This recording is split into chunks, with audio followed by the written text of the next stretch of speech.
रामटेक लोकसभा मतदारसंघातील 6 विधानसभा क्षेत्रातील ज्यामध्ये रामटेक, कामठी, उमरेड, हिंगणा, काटोल आणि सावनेर या 6 मतदारसंघामध्ये राहणाऱ्या जनतेला तेथील संपूर्ण मतदार बंधू भगिनी, शेतकरी, शेतमजूर, कामगार, त्याचबरोबर विद्यार्थी, बेरोजगार युवक, युवती, वृद्ध, अबाल या सर्वांना आपला लाडका उमेदवार संविधान लोखंडेचा सप्रेम नमस्कार। जय भीम, जय शिवराय, जय बळीराजा, जय संविधान। मित्रहो, आज रामनवमीच्या या पावन पर्वावरती रामटेक या पावनभूमीमधून आपला लाडका उमेदवार संविधान लोखंडे आपल्यासोबत अतिशय कडकडीची विनंती करण्यासाठी इथं उपस्थित आहे। आज 2024 या सत्रामध्ये निवडणुकीच्या या आखाड्यामध्ये आपण जर पाहिलं तर महाविकास आघाडी आणि BJP शिवसेना या 2 पॅनलमध्ये जवळजवळ 6 बलाढ्य राष्ट्रीय पार्ट्या आणि त्यांचे 2 उमेदवार आपल्याला इथं रामटेक लोकसभेच्या रिंगणामध्ये उतरताना दिसतात आहे। आणि आज या 2ही पार्ट्यांच्या बाबतीमध्ये जर आपण विचार केला तर आपला असं लक्षात येईल की या 6 मिळून जे पॅनल्स आहेत, महाविकास आघाडी आणि सेना युती, भाजपा, यामध्ये आपल्या सर्वांना हे अनुभवायला मिळालेलं आहे की ह्या अशा पार्ट्या ज्यांचे उमेदवार हे स्वतःच्या व्यक्तिगत स्वार्थासाठी रात्रभरामधून एका पार्टीतून दुसऱ्या पार्टीमध्ये जाताना आपल्याला दिसतील।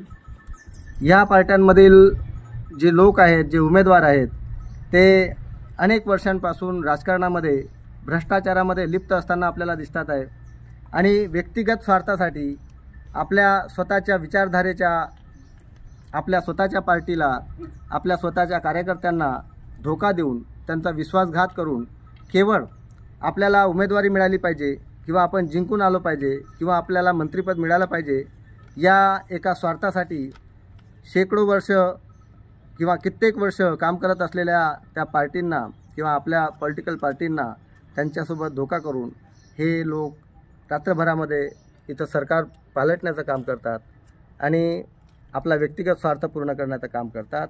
अशा परिस्थितीमध्ये या 6 पार्ट्यांच्या बलाढ्य शक्तीसमोर एका शेतकऱ्याच्या पोटी जन्माला आलेला, शेतमजुराच्या पोटी जन्माला आलेला संविधान लोखंडे आपले दंड ठोपटून या लोकसभेच्या रिंगणामध्ये उभा आहे। संविधान लोखंडे हे शिक्षण क्षेत्रामध्ये काम करत असताना राजकारणामध्ये यांचं काय काम, असा एक प्रश्न अनेकांना निर्माण झालेला आहे। मला सांगायला आवडेल की ज्या पार्ट्या, जे मतदारसंघामध्ये विविध प्रकारचे जे उमेदवार आहेत ते काम करत असताना ज्या पद्धतीचा किळसवाणा राजकारण, किळसवाणा प्रकार आज होताना दिसते आहे, या परिस्थितीमध्ये ज्याला भारतीय राज्यघटनेवर प्रेम आहे, ज्याला इथल्या लोकशाही जिवंत ठेवायची आहे, असा एखादा व्यक्ती स्वस्थ बसू शकत नाही आणि त्या अस्वस्थतेमुळे इथली ही परिस्थिती बदलली पाहिजे आणि इथल्या युवकांना एक सकारात्मक अशा पद्धतीचा संदेश गेला पाहिजे की राजकारण हे स्वतःचा स्वार्थ पूर्ण करण्यासाठीचा एक प्लॅटफॉर्म नसून इथं लोकहितासाठी, लोकजागृतीसाठी, लोककल्याणासाठी, देशाच्या विकासात्मक काम करण्याच्यासाठीचं एक असं उत्तम अशा पद्धतीचं प्लॅटफॉर्म आहे आणि तो प्लॅटफॉर्म आपल्या सर्वांसाठी उपयोगी आहे आणि केवळ नोकरी मिळाली नाही म्हणून नैराश्यात गेलेले युवक आणि युवती आपल्याला पाहायला मिळतात, परंतु ते राजकारणात येत नाही आणि जे चित्र त्यांच्यासमोर मांडलं गेलेलं आहे ते अतिशय भयंकर स्वरूपाचं असल्यामुळे राजकारण is dirty thing, politics is dirty thing अशा पद्धतीची इमेज त्यांच्या मनामध्ये निर्माण झालेली आहे आणि म्हणून इथला युवक, इथला शिकलेला वर्ग हा राजकारणामध्ये येत नाही। पर्यायाने आपल्या समाजात राहणारे, आपल्या भोवती राहणारे असे उमेदवार ज्यांचं शिक्षण झालेलं नाही आहे, जे अशिक्षित आहेत, जे गुंड प्रवृत्तीचे काम करतात, जे चुकीच्या मार्गाने काम करतात, ज्यांना दुसरा कोणताही रोजगार मिळू शकत नाही, अशा पद्धतीचे उमेदवार रिंगणामध्ये उतरतात आणि जिंकूनही येतात। ते बलाढ्य पार्टीच्या भरोशावरती जिंकून येतात आणि पुन्हा जिंकून आल्यानंतर आपल्या नैसर्गिक स्वभावाच्या नुसार त्याच पद्धतीचे चुकीचे गुंड प्रवृत्तीचे आणि भ्रष्टाचाराचे कार्य करतात आणि यामुळे राजकारणाचं जे वातावरण आहे ते अतिशय गढूळ झालेलं आहे आणि नैराश्यजनक झालेलं आहे। त्यामुळे शिक्षक पेशामध्ये असताना आम्हाला या देशाचं ज्या पद्धतीनं संसाधन आहे, ज्या पद्धतीचा इतिहास आहे, ज्या पद्धतीचा वारसा आहे आणि ज्या पद्धतीनं लोकशाही संसदीय शासन प्रणाली ज्या पद्धतीने काम करते, ह्या सर्व गोष्टीचा अनुभव असल्यामुळे ही परिस्थिती कुठेतरी बदलवता येईल या अनुषंगाने आज संविधान लोखंडे आपल्या समक्ष या रामटेक लोकसभेच्या माध्यमातून आपला उमेदवार होऊन आपला प्रतिनिधी होण्यासाठी धडपड करतो आहे आणि आपल्या सर्वांसमोर एक कडकडीची विनंती करते आहे की या घाणेरड्या राजकारणातून जर आपल्या मुलांचं भविष्य आपल्याला घडवायचं असेल तर आपल्याला कुठेतरी नवीन मार्ग हा शोधावा लागेल आणि संविधान लोखंडेच्या रूपाने हा मार्ग आपल्यासमोर यावेळेस उपस्थित आहे।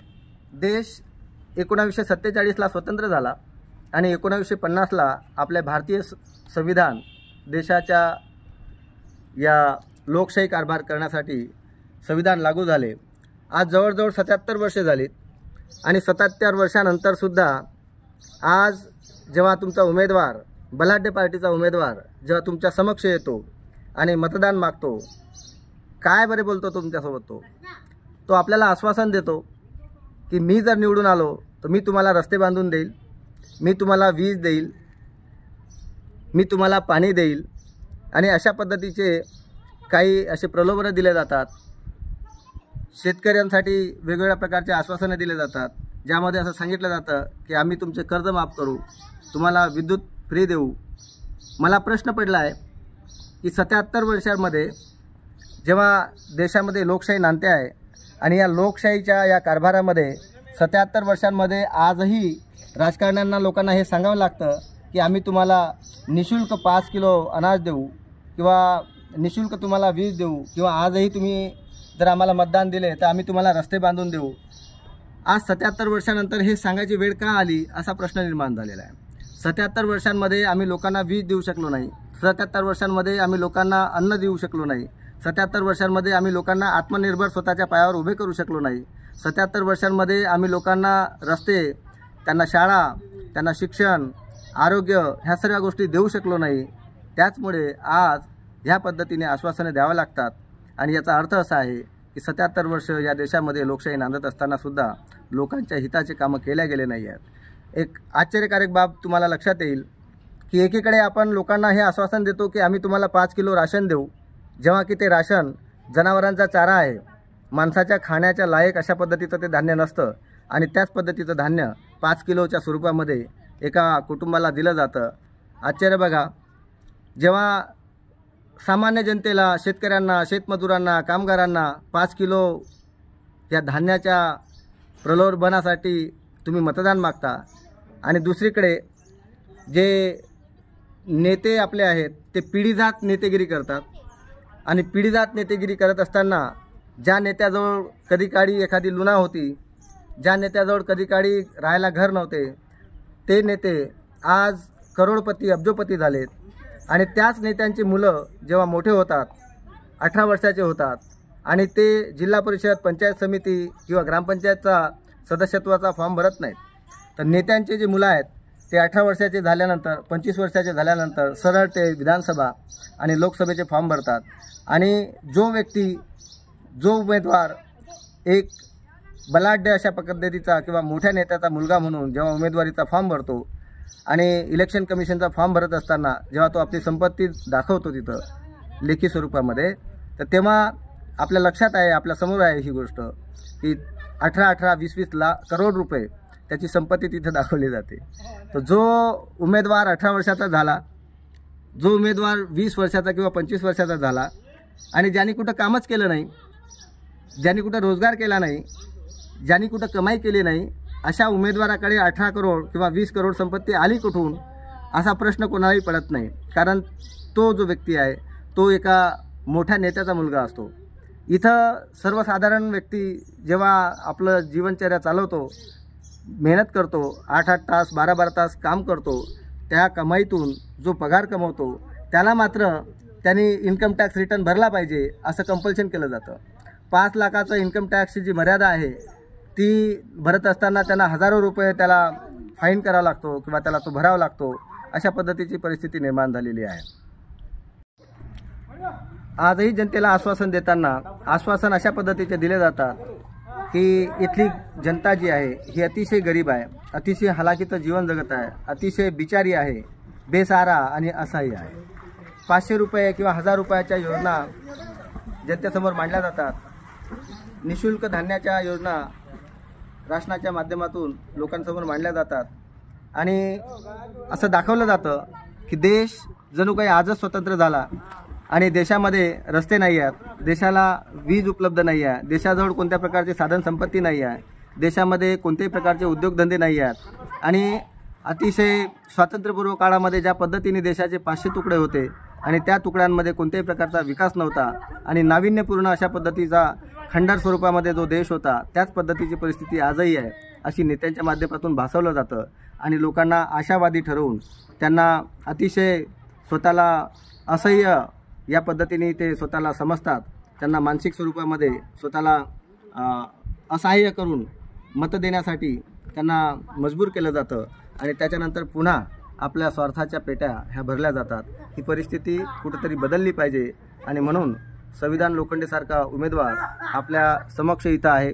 आज आपल्याला ही संधी आहे, जर पुन्हा पुन्हा आपण अशा चुका केल्या की एका बलाढ्य पार्टीचा एखादा उमेदवार आहे हे एवढीशी बाब जर लक्षात घेऊन तुम्ही मतदान करत असाल तर मात्र आपल्या अनेक पिढ्या ह्या अंधारातच राहतील, त्या बेरोजगार राहतील आणि कोणत्याही प्रकारच्या शिक्षणापासून वंचित राहतील।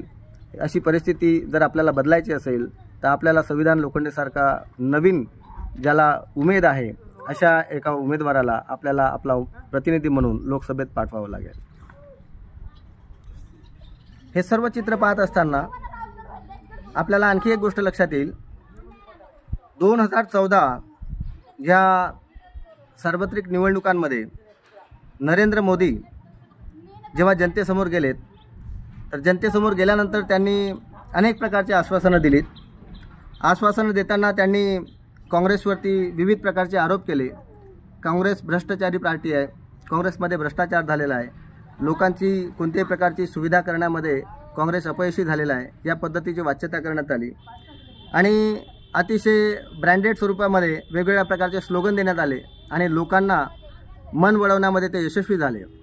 बोलताना त्यांनी एक गोष्ट आणखी बोलले होते की मला 50 दिवस द्या आणि 50 दिवसामध्ये मी देशाची जी परिस्थिती आहे ती बदलून टाकेल आणि मी बोलल्याप्रमाणे जर 50 दिवसांमध्ये मी जर देशाची परिस्थिती बदलू शकलो नाही तर मला एखाद्या चौकामध्ये फाशी द्यावी। त्यांचे काही जुमले आपल्यासमोर आहेत, त्या जुमल्यांमध्ये त्यांनी असं म्हटलं आहे, बहुत हुई जनता पर पेट्रोल और डीजल की मार, अब की बार मोदी सरकार। आता हा जुमला जर आपण पाहिला तर त्या जुमल्यामध्ये हसायला येतं। जेव्हा 2014मध्ये मोदी साहेबांनी मतं मागितली तेव्हा 2014मध्ये जे पेट्रोल आहे ते 70 रुपये लिटर होतं आणि आज त्यांच्या शासनकाळामध्ये केवळ 10 वर्षामध्ये ते 70 रुपयाचं पेट्रोल आज 106 आणि 110 रुपयापर्यंत पोहोचलेलं आहे। त्यांचा दुसरा जुमला होता, बहुत हुई देश में महंगाई की मार, अब की बार मोदी सरकार। महागाईचा विषय घेऊन 2014मध्ये त्यांनी मते मागितली आणि महागाई कमी करू या पद्धतीचं आश्वासन देऊन जनतेला त्यांनी भूलथापा दिल्या आणि ते सत्तेत आले। आज परिस्थिती काय आहे? आज परिस्थिती अशी आहे, महागाईच्या स्वरूपात जर बोलायचं झालं तर पेट्रोल डिझेल तर सोडून द्या, इथं जे सर्वसाधारण लोकांचा खाण्याचा जो गहू आहे तो गहू आज 40 रुपये किलो कमीत कमी खाण्यालायक जो गहू आहे हा 40 ते 50 रुपये किलो आहे। तांदूळ जर कोणी व्यक्ती इथला नागरिक जर घ्यायला गेला तर ते तांदूळ आज 60 ते 70 रुपये किलोपासून सुरू होतो। खाण्याचं तेल जे आहे हे 150 रुपयापासून 200 रुपये लिटर साधारण स्वरूपाचं तेल आज मिळतं आहे। साखर आज 50 रुपये किलो विकली जात आहे। मुलांचं साधा पेन्सिल किंवा इरेजर किंवा शार्पनर जे 50 पैशात भेटत होतं ते आज 5 रुपये किंवा 10 रुपयात भेटत आहे। शेतकरी इथला जो कापूस पिकवतो आज त्या शेतकऱ्याला त्याच्या अंगावरती कपडे राहत नाही। जो शेतकरी अन्न पिकवतो त्या शेतकऱ्याच्या घरातच त्याला खाण्यासाठी धान्य राहत नाही अशा परिस्थितीची आज 10 वर्षामध्ये लोकांच्या समक्ष अशा पद्धतीची कठीण आणि बिकट परिस्थिती निर्माण झालेली आहे। पुन्हा त्यांनी असं म्हटलं होतं, बहुत हुआ रोजगार का इंतजार, अब की बार मोदी सरकार। आता युवकांना त्यांनी सांगताना सांगितलं होतं की या काँग्रेसच्या शासन काळामध्ये तुम्हाला रोजगार मिळाला नाही, आम्ही तुम्हाला रोजगार देऊ, आता तुम्हाला इंतजार करायची गरज नाही। परंतु आज परिस्थिती काय आहे? आजसुद्धा पहिलेच्या तुलनेमध्ये करोडो असे विद्यार्थी आमचे आहेत जे शिकून PhD होऊन पडलेले आहेत, त्यांना कोणत्याही प्रकारचा रोजगार नाही आहे। इथं कारखाने उद्योगधंदे सुरू झाले आहेत, त्याच्यामुळे त्यांना खाजगी स्वरूपातसुद्धा कोणत्याही प्रकारचा रोजगार उपलब्ध नाही आहे। मुलं 40-40 वर्षाचे होईपर्यंत इथं रोजगार शोधतात, नोकऱ्या शोधतात, आपले गावं सोडतात, घरं सोडतात, तालुक्याच्या ठिकाणी जातात, मुंबई, कलकत्ता, हैदराबाद, दिल्ली या ठिकाणी जाऊन जॉब शोधण्याचा प्रयत्न करतात, परंतु तिथेही त्यांना जॉब मिळत नाही। आणि अशा भयंकर परिस्थितीमध्ये यांचे जे जुमले आहेत हे फक्त लोकांकडून मतदान मागण्यासाठी होते असं लक्षात येतं। पुन्हा त्यांनी असं म्हटलं होतं, बहुत हुआ किसान पर अत्याचार, अब की बार मोदी सरकार। आता शेतकऱ्यांच्या बाबतीमध्ये हा जुमला देताना बोलताना ते बोलले की शेतकऱ्यांच्या विकासासाठी आम्ही काम करू, परंतु याच शासन काळामध्ये मोदी साहेबांच्या शासन काळामध्ये आपण काय पाहिलं आहे की देश स्वतंत्र झाला तेव्हापासून पहिल्यांदा शेतकऱ्यांना आंदोलन करावं लागलं।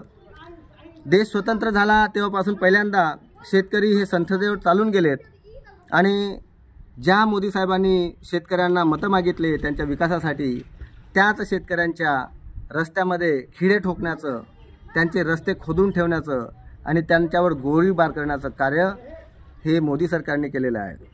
त्यामुळे यांचे हे जे जुमले आहेत हे आज अतिशय वाईट परिस्थितीमध्ये लोकांना जगण्यास त्यांनी मजबूर केलेलं आहे। पुन्हा खूप चांगल्या पद्धतीने ब्रँडिंग करून एक जुमला त्यांनी दिला, अच्छे दिन आने वाले हैं। आता तो जुमला ते चुकूनही बोलत नाहीत, कारण त्यांना माहिती आहे की अच्छे दिन येणं शक्य नाही। माझ्याकडे काही डाटा आहे, त्या डाटामध्ये त्या आकड्यांमध्ये आपल्याला परिस्थिती स्पष्टपणे इथं तुमच्या लक्षात येईल। 2004 ते 2024चे जर आपण काही आकडे पाहिले, त्या आकड्यांमध्ये आपल्याला असं लक्षात येते की 2004 मध्ये पेट्रोल जे आहे हे 36 रुपये लिटर होतं, 2014 मध्ये ते 70 रुपये लिटर होतं आणि 2024 मध्ये ते 106 आणि 110 रुपये लिटर आहे। 2004 मध्ये डिझेल जे आहे हे 24 रुपये लिटर होतं फक्त, आणि 2014 मध्ये ते 57 रुपये लिटर झालं आणि आज 2024 मध्ये डिझेल आणि पेट्रोल यांचं दाम सारखं आहे। LPG 261 रुपये होतं, त्याच्यानंतर ते 414 रुपये होतं आणि आज त्याची किंमत 835 रुपये आहे। खाण्याचे तेल हे फक्त 30 रुपये लिटर मिळायचं, मोदी साहेब आले तेव्हा 52 रुपये होतं आणि आज 150 ते 200 रुपये लिटर खाण्याचं तेल मिळते। लहान मुलांना जे दूध पाजलं जातं ते दूध केवळ 16 रुपये लिटर होतं, मोदी साहेब आले त्यावेळेस ते दूध 32 रुपये होतं आणि आज तेच दूध 60 रुपये, कमीत कमी 60 रुपये लिटर आज उपलब्ध आहे। त्याच्यापेक्षा जास्त किमतीने अशा पद्धतीने आज हे सामान मिळते आहे। इथला मजूर, इथला शेतकरी, इथला कामगार, इथला बेरोजगार ह्या सर्व गोष्टींमुळे इतका त्रस्त झाला आहे की तो सकाळी जर त्याने जेवण केलं तर तो संध्याकाळी त्याला अन्न मिळेल की नाही मिळेल अशा पद्धतीची वाईट परिस्थिती इथल्या नागरिकांवरती आली आहे आणि ती केवळ 10 वर्षांमध्ये। म्हणजे जेवढा भ्रष्टाचार जर काँग्रेसने केला असेल असं जर म्हणायचं असेल तर 70 आणि 77 वर्षांमध्ये काँग्रेसने जो भ्रष्टाचार केला नाही तेवढा भ्रष्टाचाराचा उच्चांक मोदी साहेबांनी आपल्या शासन काळामध्ये म्हटला होता। त्यांचा आणखी एक जुमला चांगला मला आठवला आहे, ना खाऊंगा ना खाने दूंगा। ना खाऊंगा ना खाने दूंगामध्ये ज्या डेअरिंगनी, ज्या मुजोरीनी या 10 वर्षांमध्ये भ्रष्टाचार केला गेला तेवढा भ्रष्टाचार मागच्या 77 वर्षांमध्ये झाला नाही। जी महागाई 70-75 वर्षांमध्ये झाली नाही, म्हणजे 70 ते 75 वर्षांमध्ये देश स्वतंत्र झाल्यानंतर सिलेंडर फक्त 300 रुपयात मिळत होतं, परंतु या 300 रुपयावरून येणाऱ्या या मोदी साहेबांच्या या मागच्या 10 वर्षांमध्ये ते 300 रुपयाचं सिलेंडर लोकांना 1200 रुपयात घ्यावं लागलं। तर अशा पद्धतीचे खोटे आश्वासनं देऊन हे सरकार इथं काम करत आहे आणि मागच्या वेळेस त्यांचे 300 खासदार निवडून आले होते आणि त्यांनी असं म्हटलं होतं की जितके जास्त उमेदवार लोकसभेमध्ये एखाद्या पार्टीचे निवडून जातील तितकं ताकदवार, तितकं मजबूत आणि तितकं शक्तिशाली गव्हर्नमेंट हे केंद्र सरकारचं असेल आणि काम करण्याला सुविधा होतील.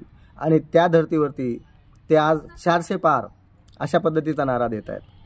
तर ज्या मोदी सरकारमध्ये 300 लोक निवडून गेले, त्या 300 लोकांच्या बळावरती जो तांडव 10 वर्षामध्ये निर्माण झाला, जे अरेरावी या देशामध्ये निर्माण झाली, जो अहंकार या देशामध्ये निर्माण झाला, ज्या पद्धतीने लोकशाहीला पूर्ण तोडून मरडून ठेवलं गेलं, ज्या पद्धतीने विरोधकांना पूर्ण संपवण्याचं काम केलं गेलं, या देशामध्ये विरोधक पार्टी राहणार नाही अशा पद्धतीचा प्रयत्न केला गेला, ज्या पद्धतीने भ्रष्टाचार करून दुसऱ्यांच्या पार्टीचे लोक आपल्या पार्टीमध्ये सामील करण्यात आले आणि ह्या सर्व प्रकार करत असताना करोडो रुपयाचा आमिष देऊन, भ्रष्टाचार करून, त्यांना पैसे देऊन त्यांना पार्टीमध्ये घेण्यात आलं.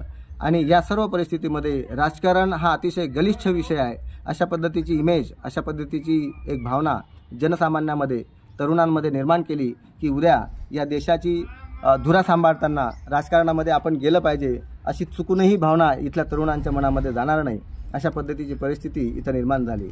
याचा अर्थ असा झाला की जे नेते आहेत त्यांचेच मुलं राजकारणामध्ये कसे जातील, इथला साधारण शेतकऱ्याचा मुलगा राजकारणामध्ये जाणार नाही आणि लोकहिताच्या गोष्टी करणार नाही, अशी व्यवस्थित पद्धतीने इथली व्यवस्था या सरकारने करून ठेवली. हा एक इतिहास झाला आहे. नरेंद्र मोदी साहेबांनी ज्या ज्या गोष्टींचा उल्लेख आपल्या मुखातून केला त्या त्या गोष्टी आणि त्याचं अस्तित्व संपलं आहे. म्हणजे 2014 ये गरीबों की सरकार है, गरीबों को समर्पित है असं ज्या मोदींनी म्हटलं ते गरीबच संपलेत. त्या गरिबांना 2 वेळचं जेवण किंवा त्यांना अन्नसुद्धा मिळणे अशक्य झाले आहे आणि हे केवळ आणि केवळ यांच्या शासन करण्याच्या नीतीमुळे.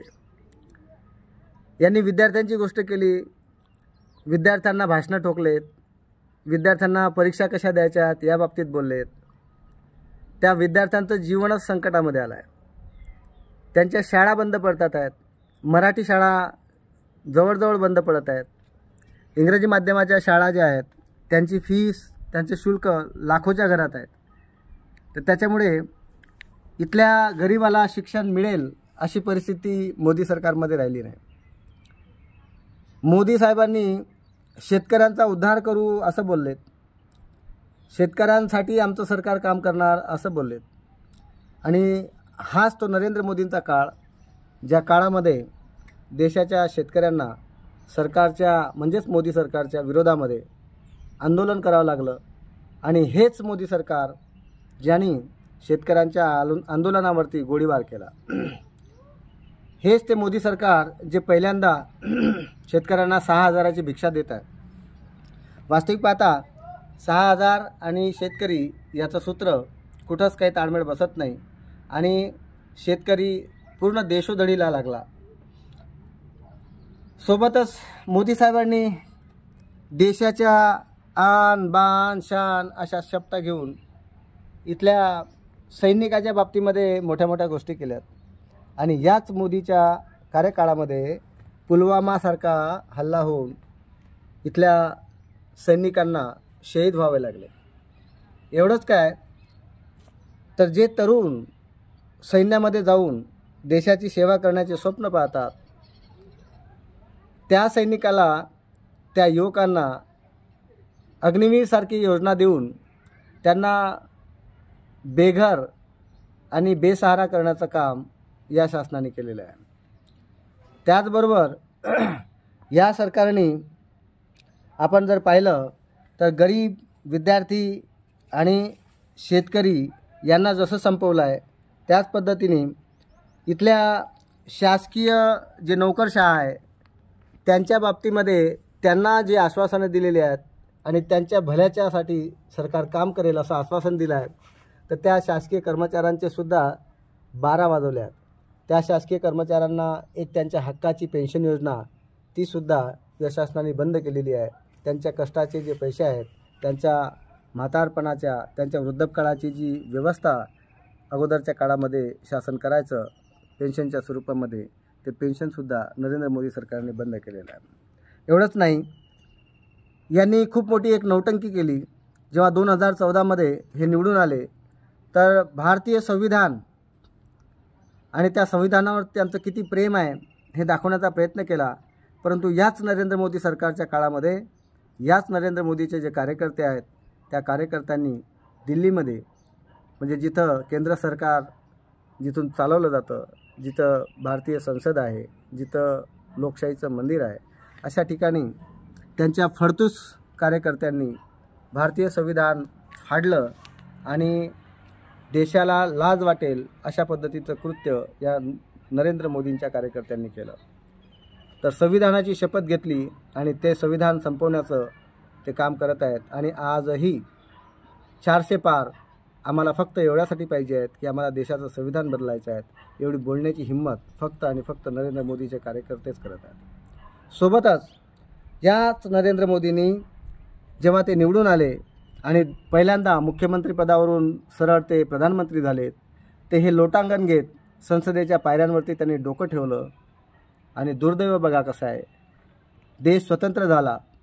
देश स्वतंत्र झाल्यानंतर देशाची घटना बनली आणि ह्या सर्व घटना ज्या संसदेमध्ये घडल्या, जिथं या भारतीय लोकशाहीचं मंदिर ज्याला आपण म्हणतो आहे, त्या मंदिराची उभारणी जिथं झाली आणि त्या देशाच्या विकासाच्या वाटचालीच्या जे काही निर्णय ज्या लोकसभेमध्ये घेण्यात आले, ज्या लोकसभेला भारतीय इतिहासाचा वारसा आहे, तिथं स्वातंत्र्यपूर्व आणि स्वातंत्र्यानंतरच्या काळामध्ये ज्या पद्धतीने देशासाठी कायदे बनवण्याला गेले आणि आमचे राष्ट्रीय नेते ज्या संसदेमध्ये वास केला त्यांनी, ज्याचा इतिहास त्या संसदेला होता, त्या संसदेला या मोदी साहेबांच्या मस्तकामुळे आज ते जे संसद आहे ते संसद इतिहास जमा झाला आहे. ते संसद आज संसदीय स्वरूपामध्ये म्हणजे आपल्याला ते उपलब्ध नाही आहे. आता नवीन संसदेमध्ये कारभार केला जातो. तर अशा प्रकारे सांगायचं तात्पर्य असं आहे की ज्या गोष्टींना यांनी स्पर्श केला ती गोष्ट ही संपुष्टात आलेली आहे. ही अतिशय दुर्दैवाची बाब आहे. आणि पुढे जर आपण अशाच पद्धतीने मोदी सरकार असं जर करत राहिलो तर अजून काय संपेल याचा काहीही भरोसा नाही. आणि म्हणून आम्हाला असं सांगावं वाटतं की तुम्हाला तुमचं स्वतःचं भविष्य, तुमच्या मुलाबाळांचं भविष्य जर तुम्हाला सुरक्षित ठेवायचे असेल तर आज ज्या पद्धतीने कोणताही उमेदवार बघतो, यांच्या युतीमधला सेनेचा उमेदवार असेल, यांच्या युतीमधला राष्ट्रवादीचा उमेदवार असेल, यांच्या युतीमधला भारतीय जनता पार्टीचा उमेदवार असेल, असं बोललं जातं की हा उमेदवार म्हणून त्याला मतदान देऊ नका, तर तुम्ही मोदीला मत देताय या पद्धतीने मतदान करा. आणि कल्पना करा की जर आज रामटेक लोकसभेच्या माध्यमातून सेनेचा उमेदवार राजू पारवे याला मत देणे म्हणजे नरेंद्र मोदीला मत देणे, आणि नरेंद्र मोदीला मत देणे म्हणजे स्वतःची तिरडी स्वतः बांधणे, अशा पद्धतीचा हा प्रकार असून लोकांनी जागरूक झालं पाहिजे. आणि भारतीय जनता पार्टी पर्यायाने नरेंद्र मोदी यांना सपोर्ट होईल, त्यांना पुन्हा या देशाच्या संसदेमध्ये जाऊन तांडव करण्याची संधी देता येणार नाही, या पद्धतीचा निर्णय घेणं अतिशय आवश्यक आहे. आणि म्हणून संविधान लोखंडे हा त्यातला उत्तम पर्याय रामटेक लोकसभेसाठी 2024ला आपल्या समक्ष आहे.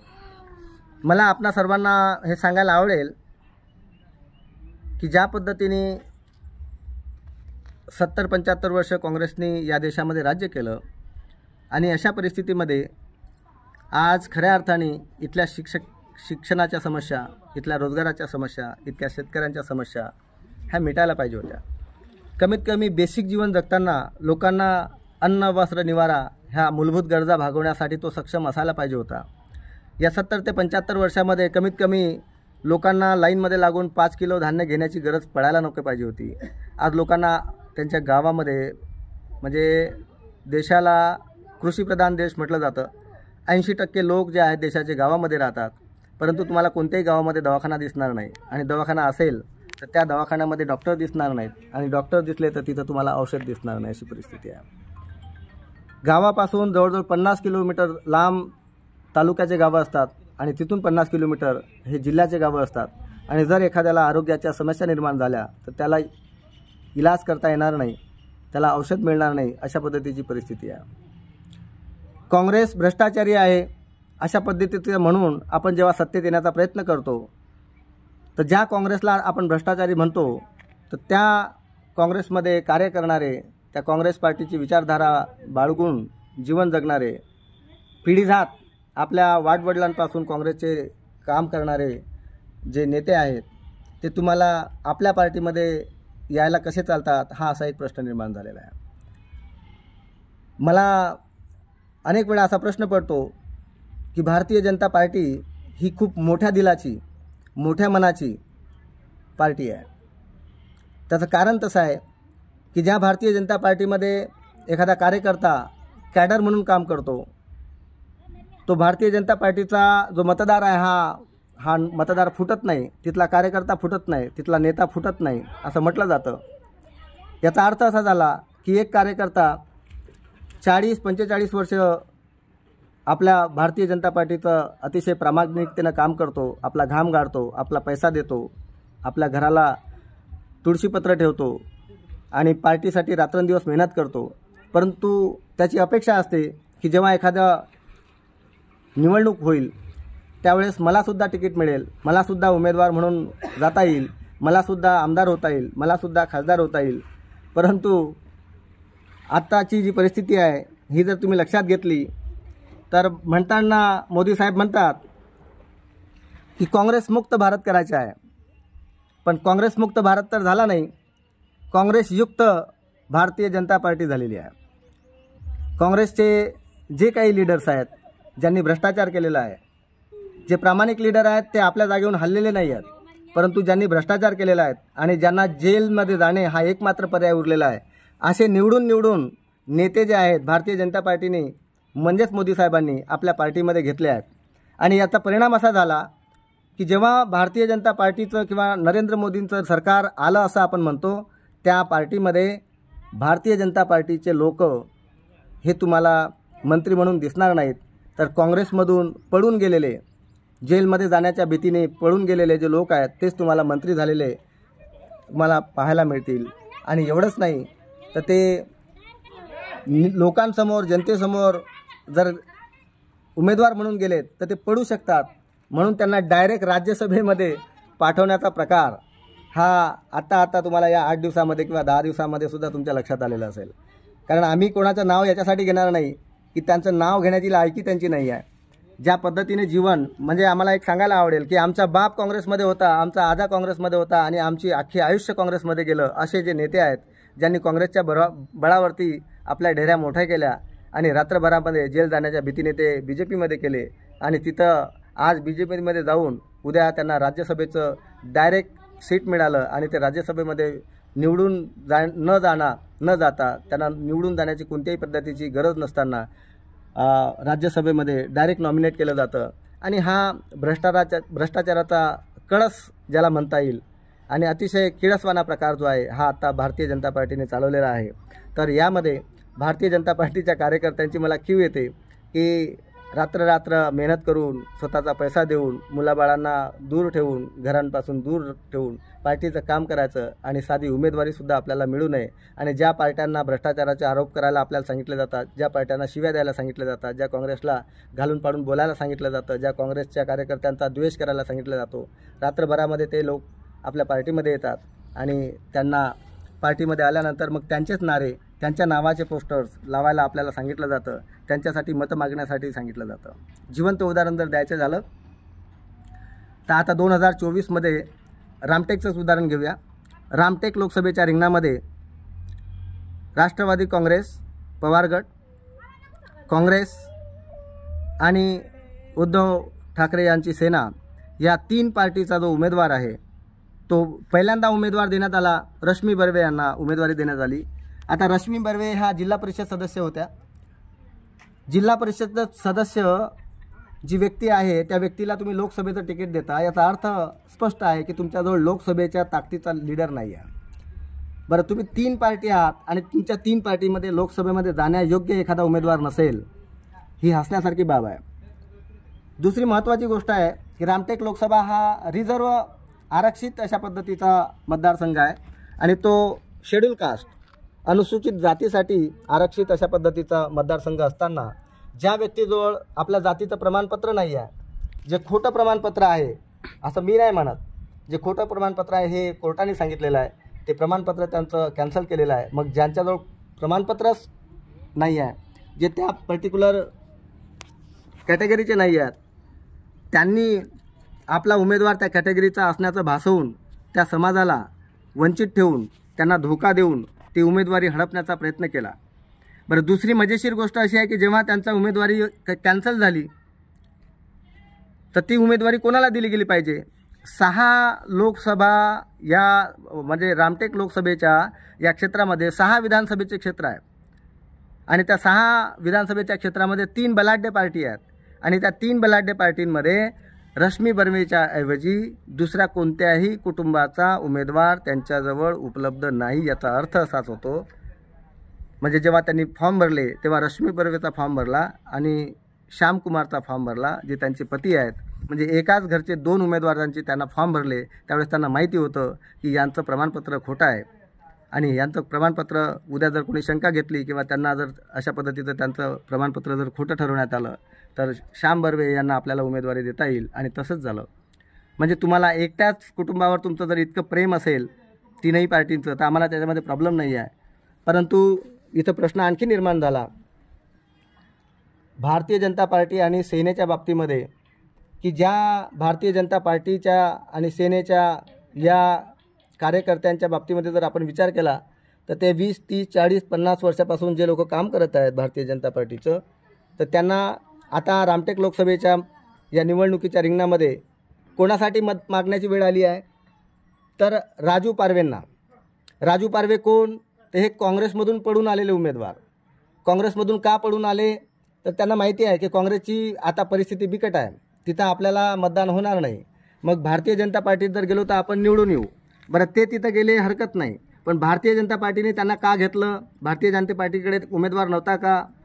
तेवढा त्यांच्या ताकदीचा, राजू पारवेच्या ताकदीचा उमेदवार नव्हता का? असा एक प्रश्न निर्माण होतो. आम्हाला राजू पारवेच्या बाबतीतही काही बोलायचं नाही आहे. 1 किलो आहे, परंतु प्रत्यक्षात तो माणूस फक्त 45 किलोचा आहे. अशा पद्धतीची परिस्थिती जेव्हा आपल्याला लक्षात येते की एका उमेदवाराला आपला ओरिजिनल फोटो टाकायलाही लाज वाटते.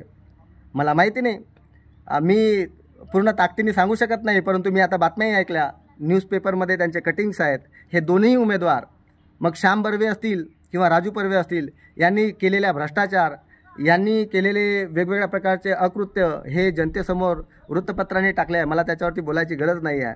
आणि असे भ्रष्टाचारी आणि अतिशय चुकीच्या पद्धतीचे कामं करणारे लोक, एका पार्टीतून दुसऱ्या पार्टीत पडून जाणारे लोक, जर तुम्हाला तेच उमेदवार भेटत असतील तर तुम्ही 6ही पार्टी किती नालायक आहे हे लक्षात येतं. कारण तुमच्याकडे उमेदवार नाही आहे आणि छाती पेटून तुम्ही लोकांना आताही हेच म्हणणार की आमचा कमळ चिन्ह पाहून आम्हाला मतदान करा. तर जनतेंना मी हे अतिशय कडकडीची विनंती करतो, तुम्हाला जर आपल्या मतदारसंघाचा विकास करायचा असेल तर रामटेक लोकसभेसारखं क्षेत्र, जिथं 6 विधानसभेचं एवढं मोठं बलाढ्य असं स्वरूप आहे, एवढा मोठा एरिया आहे, एवढं मोठं क्षेत्रफळ आहे, ज्याच्यामध्ये काम करताना उमेदवार असा पाहिजे की ज्याला BP नाही आहे, उमेदवार असा पाहिजे ज्याच्या घुटण्यामध्ये त्रास नाही आहे, उमेदवार असा पाहिजे ज्याला ACच्या बाहेर राहण्याची सवय आहे, उमेदवार असा पाहिजे ज्याला पायदळ चालता आलं पाहिजे, लोकांसाठी झटता आलं पाहिजे, उमेदवार असा पाहिजे ज्याच्यावरती भ्रष्टाचाराचे आरोप नाही आहेत. आणि मला असं वाटतं या दोनही उमेदवारांमध्ये ती ताकद नाही आहे. ज्याला BP आहे, ज्याला शुगर आहे, ज्याचं वय झालं आहे, ज्याला केव्हाही कोणत्याही पद्धतीचा आरोग्यविषयक समस्या निर्माण होऊ शकतात, असा उमेदवार तुमच्यासाठी काम करू शकत नाही. कारण हा ग्रामीण भाग आहे आणि या ग्रामीण भागामध्ये शेतकरी राहतात, शेतमजूर राहतात, इथं कष्टकरी लोक राहतात, इथं कामगार लोक राहतात आणि त्यांच्यासाठी काम करणारा जो व्यक्ती आहे हा त्यांच्या मातीतला असला पाहिजे. तो शेतकऱ्याच्या, शेतमजुराच्या पोटातून जन्म घेणारा व्यक्ती असला पाहिजे, तरच तो काम करू शकेल. आणि म्हणून आज या योगाने, आज या पावन धर्तीवरती रामटेकच्या या पावन दिनी मी आपल्या सर्वांना एवढीच विनंती करतो, जर आपल्याला आपल्या मुलांचे शिक्षणाचे समस्या सोडवायचे असतील, आपल्या शेतकऱ्यांच्या समस्या सोडवायच्या असतील, शेतमजुरांच्या समस्या सोडवायच्या असतील, इथल्या कामगारांच्या समस्या मिटवायच्या असतील, तर तुम्हाला असा एक उमेदवार की जो या सर्व लोकांच्या त्रासाची जाणीव ज्याला आहे तोच त्याच्यासाठी काम करू शकेल. आणि संविधान लोखंडेशिवाय दुसरा पर्याय इतर तुम्हाला नाही आहे. तुम्ही सत्य माना किंवा असत्य माना, परंतु ज्या पद्धतीचं राजकारण आजपर्यंत होत आलेलं आहे त्या राजकारणातून जर आपल्याला सुटका करायची असेल तर तुम्हाला नवीन पर्याय शोधणे गरजेचे आहे. केवळ एक कमळ या चिन्हावरती वोट द्यायचा आहे किंवा BJPलाच मत द्यायचं आहे आणि मोठ्या पार्टीलाच वोट द्यायचं आहे तर ते करून झालं आहे. ते मागच्या 10 वर्षामध्ये तुमचं करून झालेलं आहे आणि त्याचे परिणामसुद्धा तुमच्या समोर आहेत. आणि म्हणून येणाऱ्या 19 तारखेला लोकसभेची निवडणूक होऊ घातलेली आहे. रामटेक लोकसभेचं जे मतदान आहे ते 19 एप्रिलला 19 एप्रिलला होऊ घातलेलं आहे. आणि 19 एप्रिलला आपल्याला जी वेळ आहे मतदान करण्याची त्या वेळेमध्ये आपण EVMवरती 16 नंबरवरती संविधान लोखंडे यांच्या गन्ना किसान या चिन्हावरती मतदान करून त्यांना भरघोस मतांनी निवडून द्यायचे आहे. कारण हे असंच एकच चिन्ह असं आहे की जे जिवंत चिन्ह आहे, जे शेतकऱ्याचं चिन्ह आहे, जे शेतकऱ्यांचं सिम्बॉल आहे, शेतकऱ्याचं प्रतिनिधित्व करणारं चिन्ह आहे. आणि म्हणून मला पुन्हा सर्व जनतेला, इथल्या विद्यार्थ्यांना, इथल्या शेतकऱ्याला, इथल्या कष्टकऱ्याला, इथल्या SCला, STला, OBCला ज्यांना आपले हक्क शाबूत ठेवायचे आहेत या सर्व मतदारांना हात जोडून विनंती करायची आहे.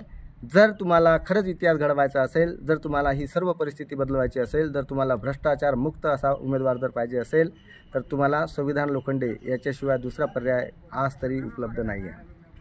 म्हणून मला आशा आहे की येणाऱ्या 19 एप्रिलला आपण कोणताही प्रकारचा विचार न करता केवळ आणि केवळ गन्ना किसान म्हणजेच ऊस शेतकरी या चिन्हावरती बटन दाबून संविधान लोखंडे यांना भरघोस मताने विजयी करून त्यांना संसदेमध्ये तुमचा प्रतिनिधी म्हणून पाठवाल याच्यात मला कोणत्याही प्रकारची शंका नाही आहे. एवढं बोलून मी माझं मनोगत इथं संपवतो आहे. जय भीम, जय भारत, जय शिवराय.